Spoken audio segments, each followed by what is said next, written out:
Quand on parle de l'arrivée des extraterrestres, on pense généralement invasion, êtres humains transformés en cobayes de laboratoire, parfois aussi gadgets ou paix dans le monde. Mais pour certains, ils existent déjà, ils sont déjà là. Et ils sont très gourmands. Ce prédateur venu d'ailleurs s'appelle le chupacabra. Il sème les preuves de son appétit insatiable sur tout le continent américain. Des lapins, des poules et surtout des chèvres sont retrouvés morts avec d'étranges perforations au cou et le corps exsangue. Existerait-il un vampire venu de l'espace qui voit la Terre comme un immense garde-manger? Terriens, méfiez-vous, un nouvel extraterrestre est parmi nous.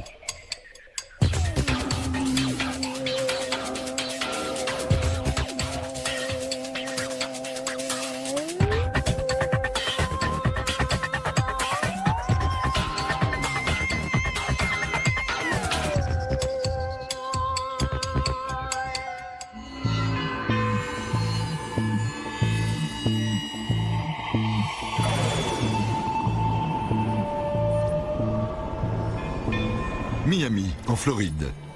Lieu de villégiature du rêve américain qui se transforme pourtant en cauchemar.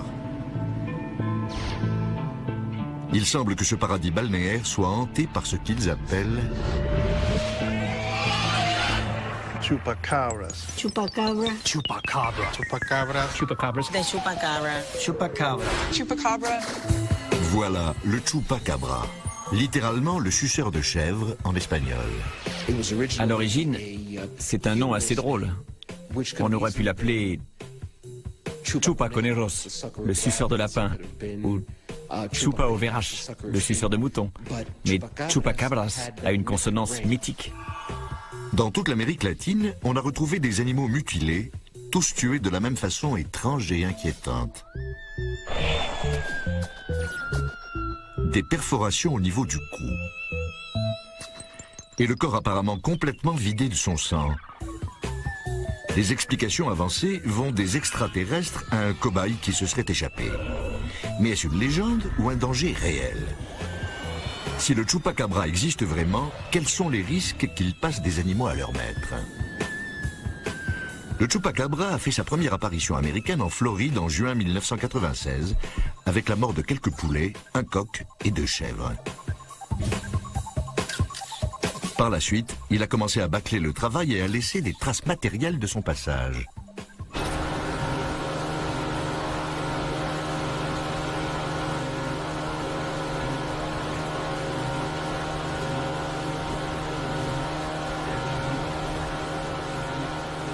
Certaines ont été relevées à Miami par le docteur Virgilio Sanchez. Cet avocat expérimenté se consacre aussi à ses enquêtes sur les ovnis. Mais il ne s'est pas laissé facilement convaincre par les histoires de chupacabra.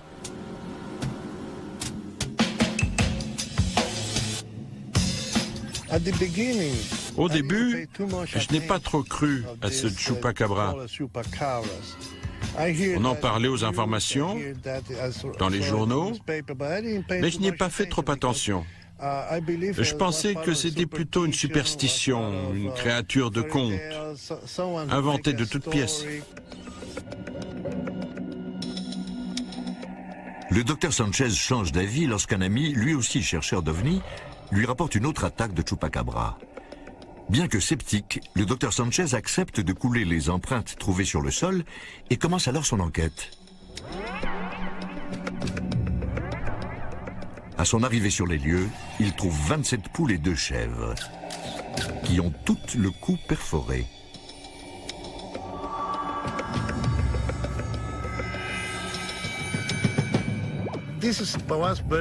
Ça m'a vraiment intrigué. J'ai réalisé que ces animaux n'avaient pas été tués par n'importe quel prédateur. C'est l'éleveur qui montre à Sanchez les empreintes de pas dans le sol. Étrangement, il ne pense pas à faire établir que les corps sont vidés de leur sang. Par contre, il relève les empreintes de la patte inconnue. Visiblement, cette créature est plus grosse qu'un chien ou que tout autre animal domestique connu.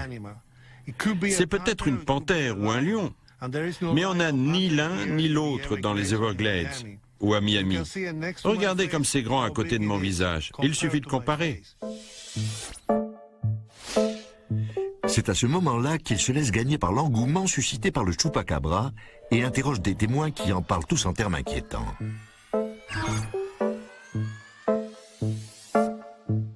Je n'ai pas vu le chupacabra de mes propres yeux, mais d'après les témoins et la description qu'ils en font, je vais essayer de vous le dessiner. C'est à peu près ça.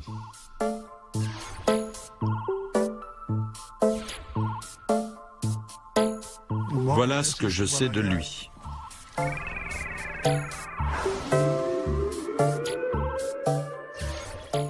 Un dessin au marqueur n'est pas une preuve irréfutable. Et Sanchez n'a jamais lui-même vu un chupacabra, chose que prétendent beaucoup d'autres. Norca et Madeleine disent avoir réellement vu cette créature qui pour elles est forcément d'ailleurs. Le chupacabra est venu de l'espace.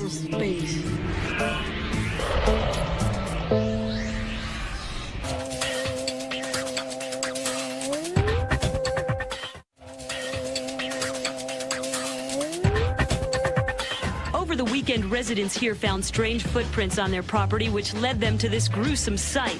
Their prized pet strangely and savagely mutilated. On l'appelle chupacabra. Il suce le sang des chèvres ou de tout être dans lequel il peut planter ses crocs extraterrestres.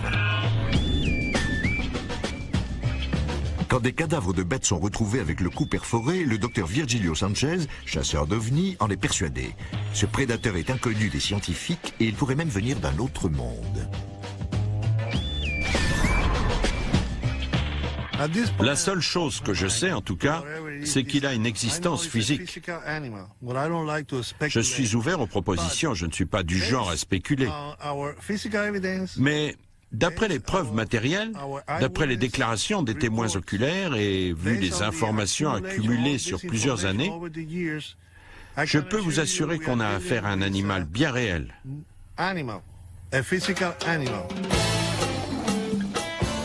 Les recherches du docteur Sanchez commencent à faire du bruit dans les médias. Mais il n'est pas le seul à vouloir se faire entendre. Les attaques de Miami préoccupent tout autant Ron McGill. En 35 ans de service aux zoos de Miami, il a vu beaucoup d'animaux, mais aucun qui ressemble au chupacabra.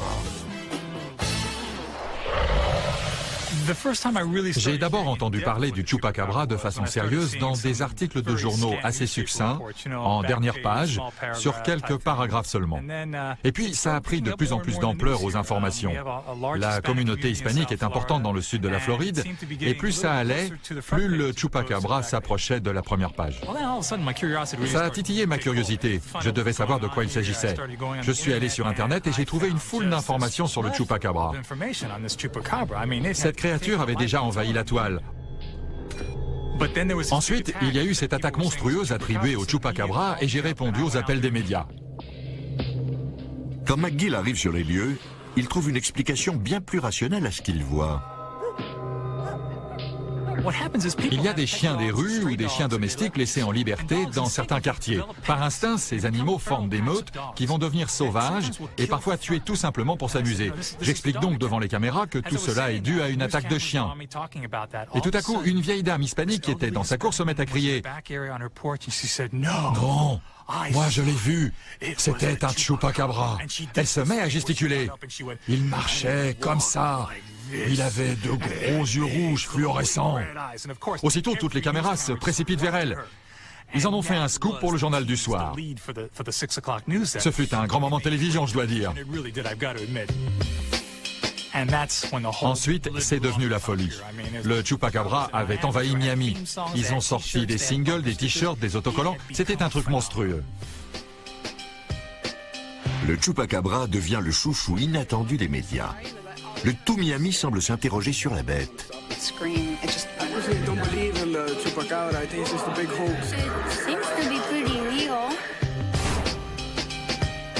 Les chiens sont une explication possible.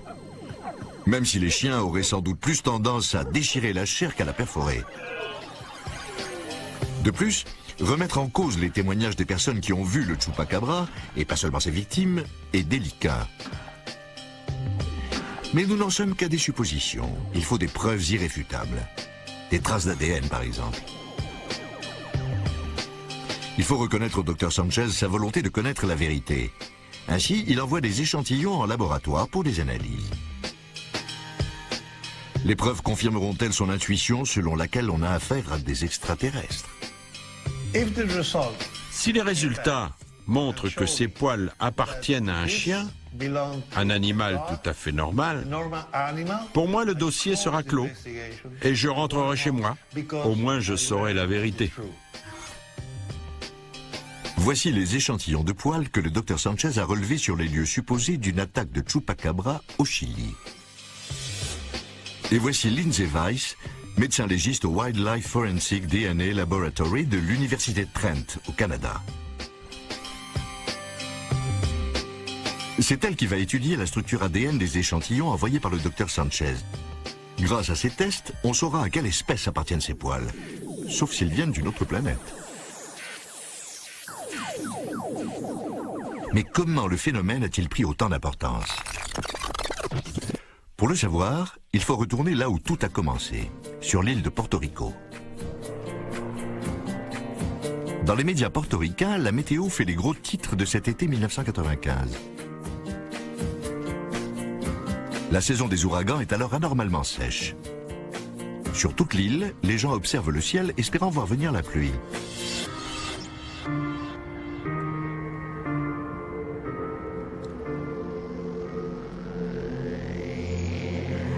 Mais soudain, la sécheresse devient secondaire. Les regards des portoricains se détournent du ciel pour scruter la jungle avec inquiétude.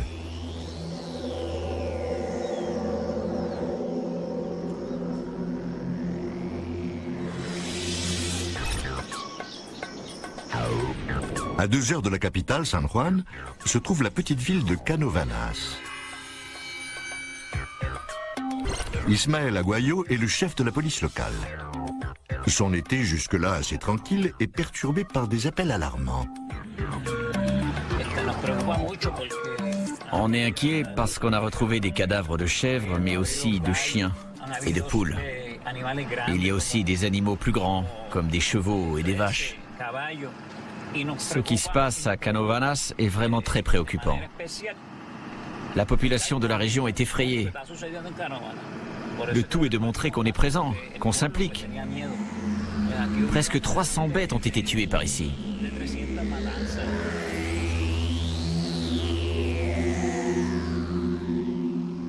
Partout dans la ville, on signale la mort mystérieuse de nombreux animaux au cours de la nuit. Un succès d'année de Dracula se promène dans la nature. Et très vite, on dit avoir vu le monstre.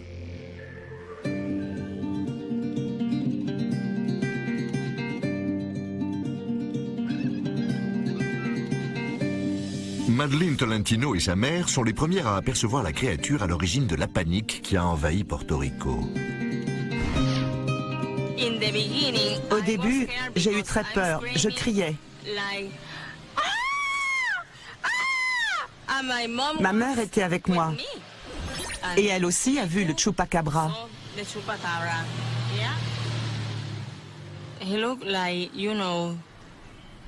On aurait dit qu'il venait d'une autre planète.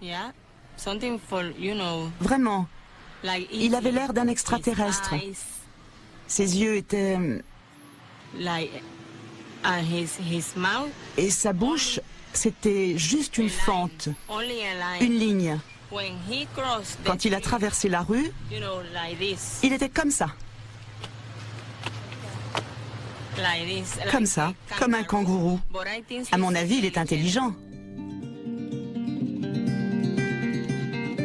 D'après Madeleine, c'est une bête aux yeux énormes et rouges, avec des écailles sur le dos, une odeur forte, et les pattes d'un kangourou qui peuvent le propulser à 2,50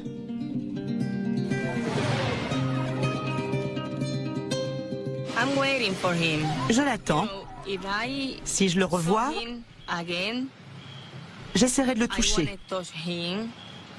Peut-être qu'il me parlera. Je l'attends de pied ferme. J'ai envie de le revoir.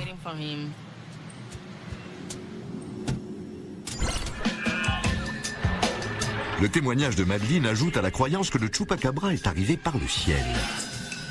Peu après, nombreux sont les habitants qui disent avoir vu le Chupacabra.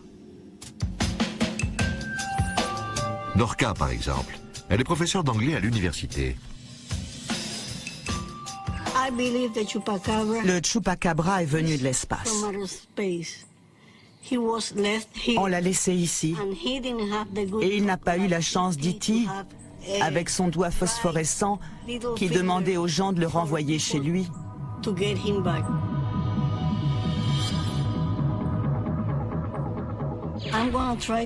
Je vais essayer de vous faire un dessin de ce que j'ai vu.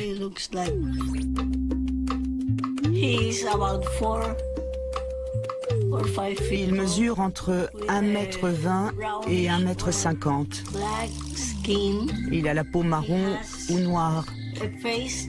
Sa tête ressemble à celle d'un singe. Et ses jambes à celles d'un kangourou.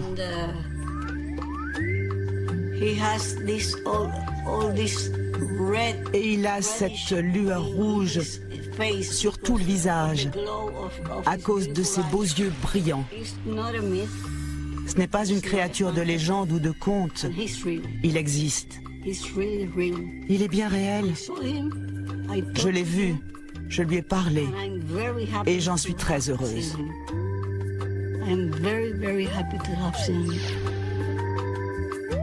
Mais de quoi ont-ils discuté? Je lui ai dit comme ça, tu n'es pas un animal. C'est moi qui ai parlé. Puis mon esprit a reçu un message. Je lui ai dit que je ne lui ferais rien, surtout pas de mal. Je voulais simplement lui demander s'il était bien le Chupacabra, et il m'a transmis un oui. J'étais subjuguée. Si l'on en croit Norca, cette bête est presque chaleureuse et câline. Assez sympathique en tout cas pour lui parler. Et pour le reste de la population, c'est un monstre assoiffé de sang. Le nombre de victimes ne cesse d'augmenter. Et la mort mystérieuse de tous ces animaux est imputée à la créature d'ailleurs. Mais pourquoi un extraterrestre s'attaquerait-il aux animaux de Porto Rico en particulier? Un extraterrestre qui n'en a pourtant pas l'apparence d'ailleurs.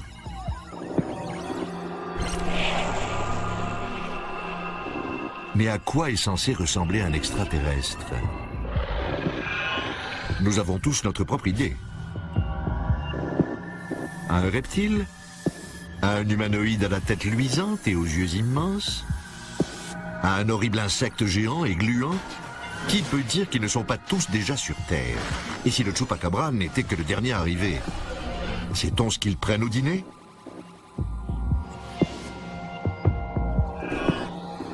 S'ils respirent dans notre atmosphère et supportent la pesanteur, pourquoi ne mangeraient-ils pas la même chose que nous? Des chèvres, des poules et parfois des lapins. Reste à savoir ce qu'ils font à Porto Rico.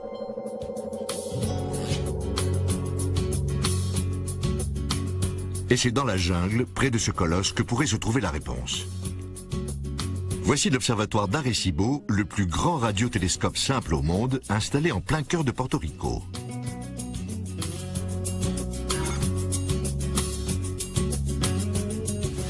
Cés Shostak fait partie du groupe SETI, composé de docteurs et sciences qui étudient la vie des extraterrestres de façon rationnelle.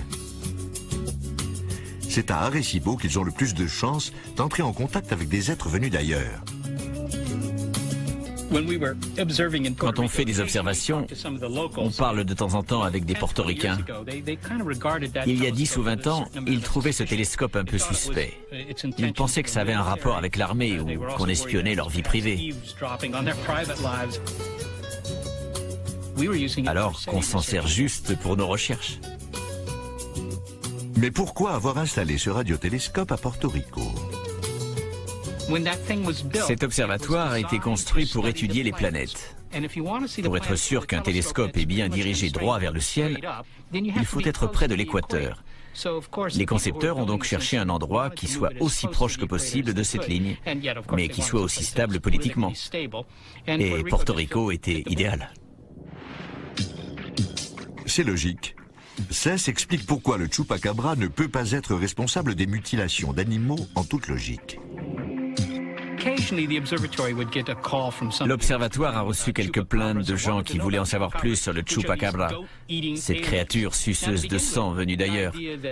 Mais avouez que l'idée que des extraterrestres mangent des chèvres est assez étrange. Elles n'ont pas si bon goût que ça. Parcourir des années-lumière pour se nourrir de chèvres, ça me semble assez insensé.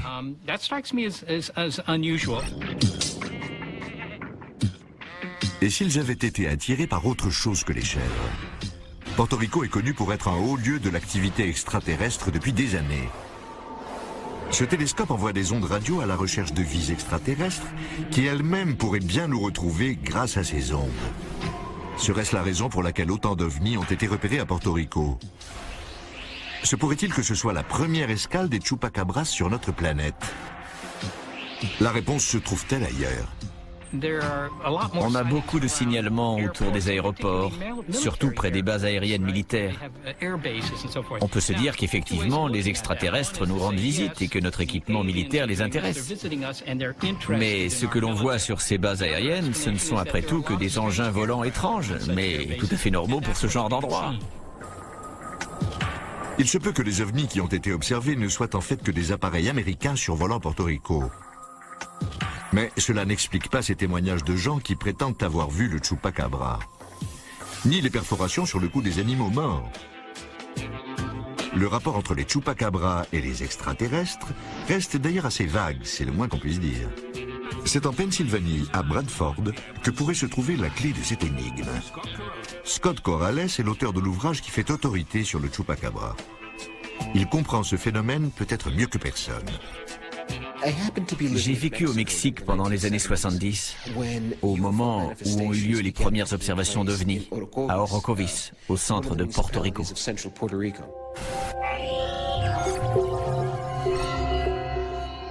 Mais quel rapport avec le Chupacabra? L'activité extraterrestre repérée à Porto Rico coïncide justement avec les lieux des attaques de Chupacabra. Mais le moment qu'elle choisit pour apparaître alimente l'hypothèse qu'elle vient d'ailleurs.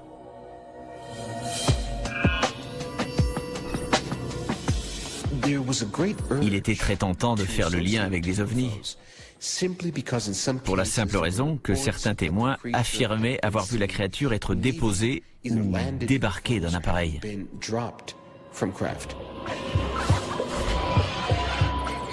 Si le Chupacabra est effectivement lâché d'un vaisseau, il ne reste pas en place une fois sur Terre. Il serait même ultra rapide puisque le Chupacabra aurait été vu à Porto Rico, dans tout le golfe du Mexique, jusqu'en Amérique centrale, puis du sud et remontant vers le nord. Le phénomène traverse toute l'Amérique latine. Comment fait-il pour se déplacer aussi vite?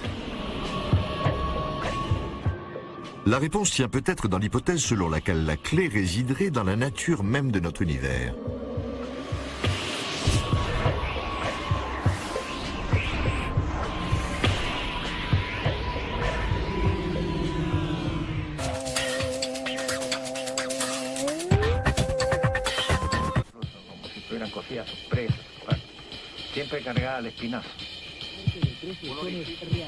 En 1996, le Chupacabra est devenu une star, une version latino-américaine du Yeti ou du monstre du Loch Ness. Les tabloïds en font leur chou gras. Mais plus une attaque est sensationnelle, moins elle est prise au sérieux. Et peu à peu, le Chupacabra disparaît des informations. Des meurtres énigmatiques d'animaux sont pourtant encore perpétrés. L'une des explications avancées concernant cette créature vampirique est qu'elle viendrait d'une galaxie lointaine. Qu'est-ce que ça peut bien être? Un mythe? Un extraterrestre? Ou toute autre chose? Marc Reynoso est président de la Fondation Cosmos au Mexique et sans doute la personne idéale pour nous en parler. Grâce à son réseau, il a entendu parler d'une attaque à 2 heures de la ville mexicaine de Monterrey. Apparemment, une chèvre a été tuée d'une façon étrange et son objectif est de retrouver l'éleveur qui lui racontera ce qui s'est passé. Marco soupçonne que tout cela est l'œuvre du Chupacabra et part mener son enquête. On se dirige vers Linares pour essayer d'en savoir plus sur cette attaque de Chupacabra.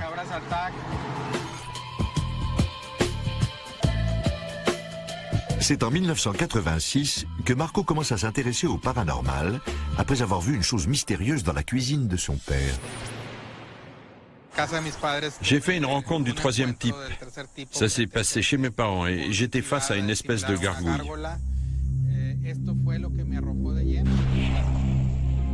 On n'en croise pas tous les jours, c'est vrai. On ne s'étonnera pas que Marco se soit lancé avec ferveur dans la recherche paranormale. Il est sur la piste du Chupacabra depuis 1996 et les premières attaques au Mexique. Ces 10 dernières années, il s'est fait une opinion unique sur la nature de la créature. Pour moi, le Chupacabra résulte de la mutation d'un énorme insecte, parce que j'ai observé la façon dont il attaquait. Elle se rapproche de celle de l'araignée, tuant sa proie. Il injecte un anesthésiant pour endormir la victime, puis un acide pour dissoudre les organes et les aspirer en même temps que le sang. Cet animal a aussi un point commun avec le moustique. Il n'a pas de véritable système digestif.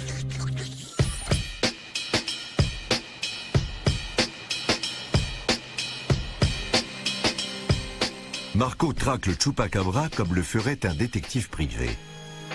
Disculpe, una construcción que una tienda del maestro, ¿por dónde está? Ah, ok, gracias.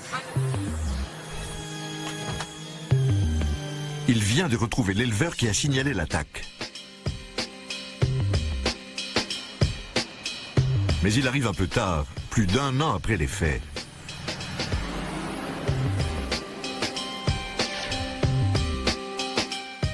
Cadavres, traces, poils, autant de preuves qui ont disparu depuis longtemps, si tant est qu'elles aient jamais été là.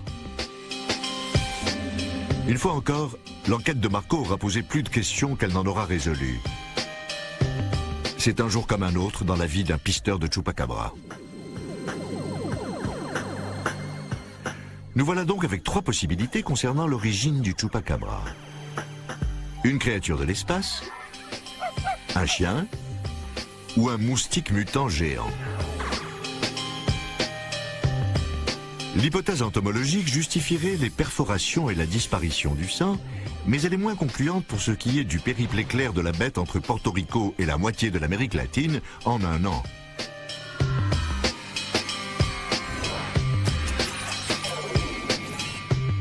La théorie de Scott Corrales pourrait nous éclairer sur ce point. En général, les théories sur l'origine des extraterrestres impliquent qu'ils viennent d'ailleurs, dans l'espace.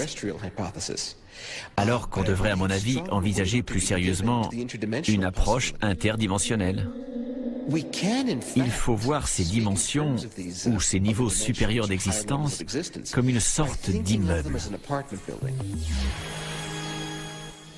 Cette théorie s'appuie sur l'idée qu'il y a un certain nombre d'univers et de dimensions existant en parallèle.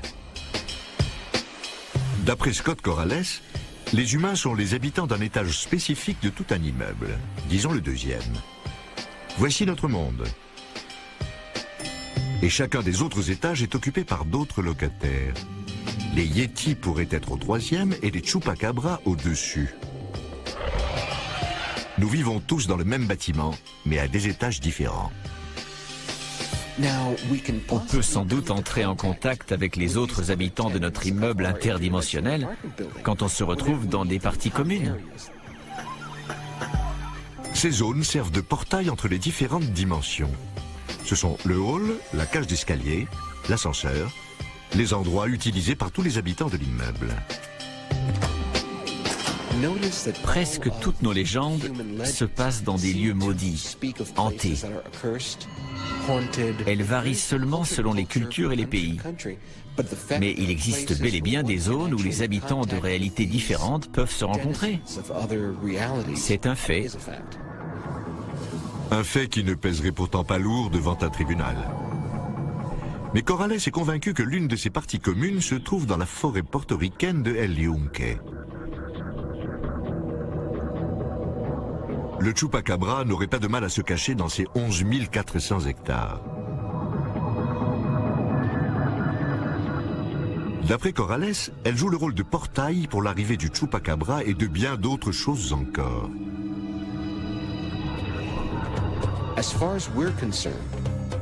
On sait que des ovnis sont souvent apparus dans la région de El Yunque. On y a signalé des disparitions de routards et de gens comme vous et moi qui sont sortis du sentier et qui ne sont jamais revenus. Cela depuis les années 60 et même les années 50.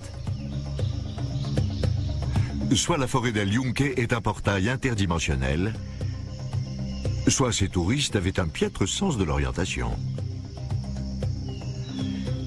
Mais El Yunque est un endroit étrange et inquiétant, même pour les habitants de la région.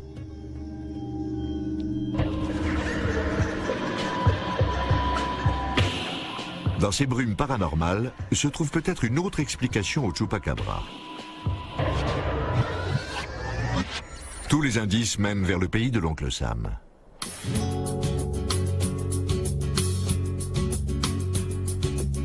En 1995, Porto Rico est remarqué pour son Chupacabra aux origines soi-disant extraterrestres. Pourtant, le Chupacabra pourrait être d'ici. Orlando Pla étudie les ovnis et le paranormal depuis longtemps à Porto Rico où il vit. Il relie tout ce qui a un caractère énigmatique sur cette île à l'armée américaine. Si j'enquête sur le Chupacabra, je regarde d'abord à terre pour détecter une quelconque opération militaire secrète. Puis, je lève le doigt vers le ciel et j'affirme qu'il vient de l'espace.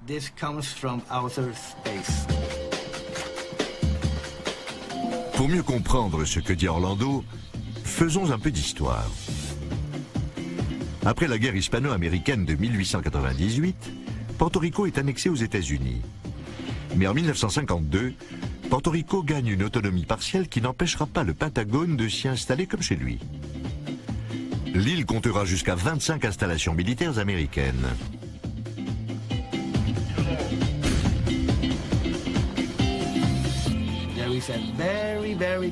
Il y a une relation très très étroite entre l'armée américaine et Porto Rico. Si vous allez à El Yunque, vous ne pouvez pas profiter pleinement de la forêt. Et cela pour la simple raison que l'armée en contrôle 75%.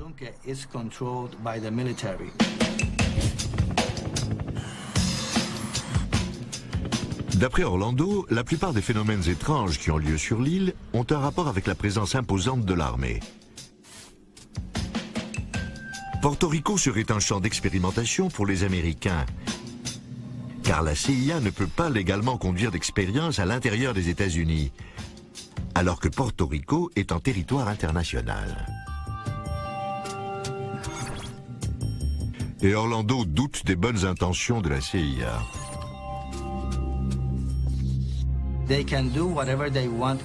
La CIA a toute latitude sur l'île.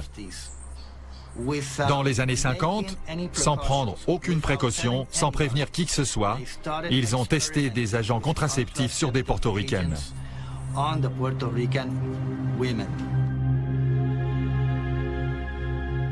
Effectivement, on a donné des pilules contraceptives encore au stade expérimental aux portoricaines.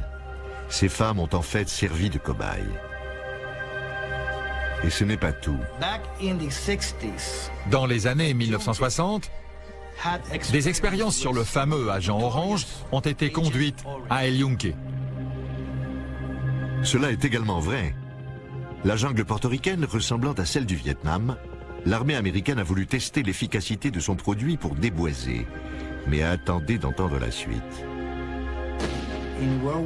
Pendant la Deuxième Guerre mondiale, la CIA a créé de toutes pièces une créature mythique qui vous dévorait cru et suçait votre sang pour que les Japonais n'osent plus pénétrer dans la jungle.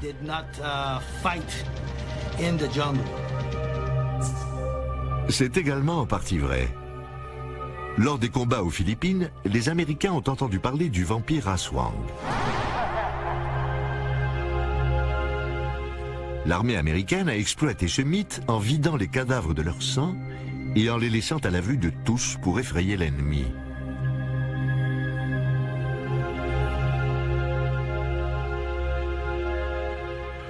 Orlando va plus loin en prétendant que la CIA a voulu créer un vrai monstre assoiffé de sang.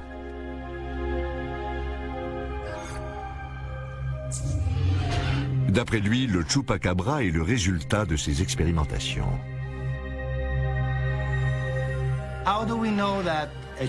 Comment savoir si une attaque de Chupacabra ou une mutilation a vraiment eu lieu? Il suffit d'observer l'activité qui règne autour des lieux en question.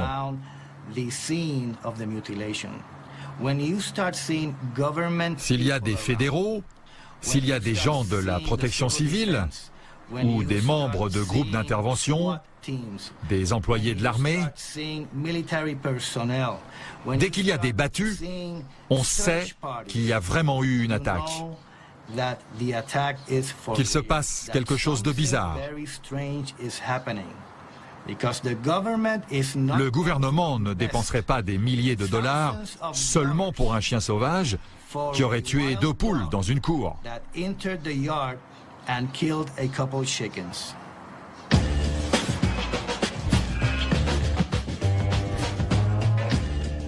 Supposer que le Chupacabra est le résultat d'une expérience de la CIA ayant mal tourné semble peu plausible. Le fait est qu'il n'est pas le seul à être convaincu de la chose. Le chef de la police de Canovanas pense que la CIA manigance quelque chose. Je pense plutôt que c'est une expérience, que le Chupacabra est un animal sur lequel on a fait des expériences. Et que ces expériences sont dégénérées. Leur créature a réussi à s'échapper. On a fait beaucoup de rondes dans les montagnes. On a fait beaucoup de rondes pour retrouver le Chupacabra. Et on voyait parfois des fédéraux avec des chiens.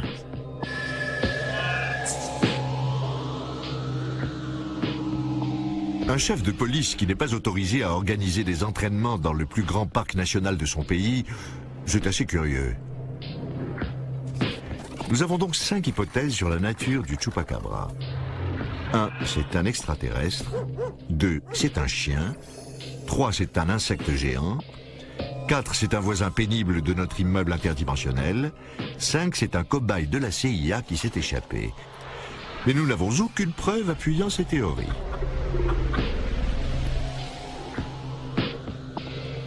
L'an 2000 a vu une nouvelle vague d'attaques de Chupacabra s'abattre cette fois sur le Chili. Virgilio Sanchez, le chercheur d'OVNI de Miami, s'y est rendu pour relever des indices et les comparer à ceux trouvés en Floride. On me prend souvent pour un fou, un toqué. Mais je ne fais pas ça pour les autres. Je ne suis pas un acteur, moi.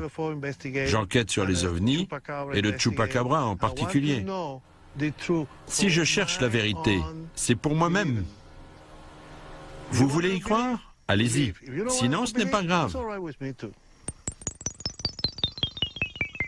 Il nous faut un avis scientifique. Mais on ne l'aura pas sans preuve matérielle.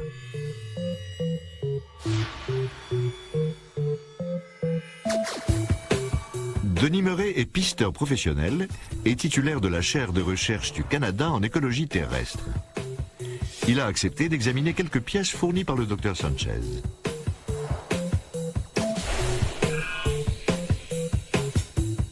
On lui a aussi transmis des photos d'autres moulages recueillis par Sanchez. Murray en est certain, ce sont toutes des empreintes de chiens, rien de plus. D'après ce que l'on voit sur les photos et le moulage, il n'y a aucune raison de penser que cet animal viendrait d'ailleurs. Il est terrestre. C'est plutôt catégorique. Mais souvenez-vous, si les résultats montrent que ces poils appartiennent à un chien, un animal tout à fait normal, pour moi, le dossier sera clos et je rentrerai chez moi. Au moins, je saurai la vérité. les recherches du docteur Virgilio Sanchez sont en jeu. Les résultats des tests conduits sur les échantillons ADN qu'il a fournis seront déterminants.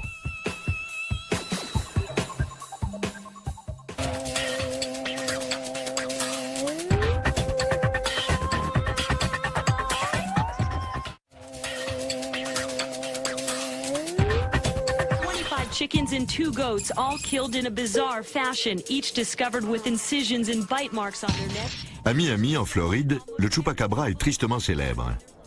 La communauté hispanique de la ville suit la créature dans sa folie meurtrière depuis Porto Rico, le Chili et le Mexique, jusque dans son propre jardin.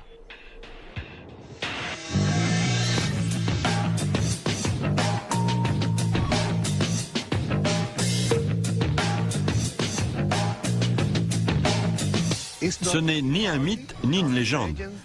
Cet animal existe réellement. Des hypothèses effrayantes ont été avancées.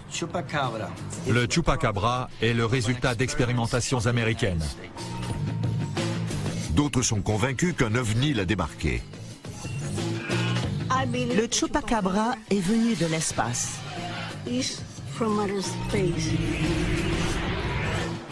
Les gens craignent maintenant pour leurs animaux, mais aussi pour leur vie.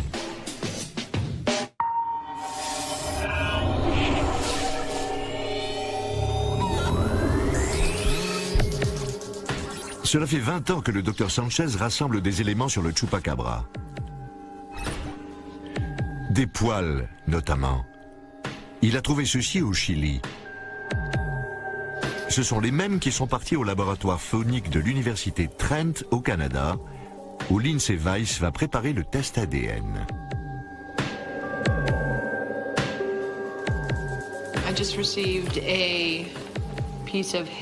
J'ai reçu un échantillon de poils avec sans doute assez de tissu dermique pour me permettre d'analyser leur ADN, que nous utiliserons ensuite pour identifier l'espèce en question.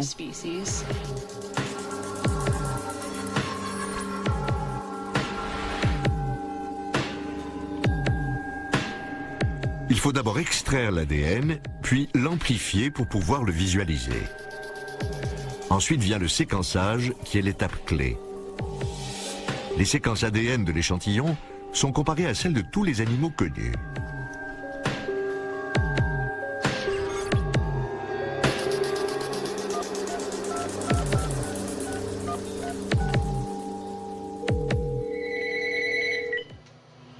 Allô?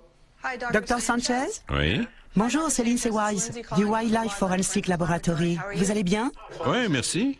Tant mieux, j'ai les résultats de votre échantillon. Bien. D'après les analyses, les poils sont ceux d'un chien domestique.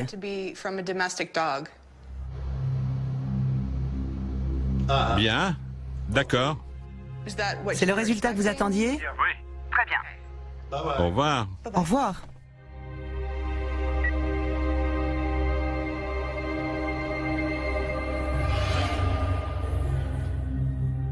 Ce ne serait donc qu'un chien. Mais rien ne prouve qu'il soit l'auteur de toutes les attaques de chupacabra qui ont été signalées. Nous enverrons d'autres échantillons dans d'autres labos. Nous saurons la vérité. C'est le chupacabra, le suceur de chèvre volant. Il a les yeux rouges phosphorescents. Voilà de l'émotion du scoop. Et ce n'est pas prêt de s'arrêter. On parlera encore du chupacabra quand j'aurai des arrière-petits-enfants. Les histoires circuleront. Mais j'espère qu'ils ne me verront pas comme le vieux schnock dans cette affaire. On signale toujours des mutilations d'animaux. L'attaque d'un chien pourrait expliquer qu'ils aient été tués sans être mangés, ou qu'ils aient 2 trous au cou. Mais personne n'a su dire comment le sang des animaux pouvait être aspiré jusqu'à la dernière goutte. Les témoins ne démordent pas de leurs croyances et les carcasses s'empilent. Affirmer que nous connaissons tout ce qui vit sur notre grande planète Terre serait présomptueux. Il est tout à fait possible que des espèces inconnues vivent parmi nous. Et qui peut être sûr qu'elles ne viennent pas d'ailleurs?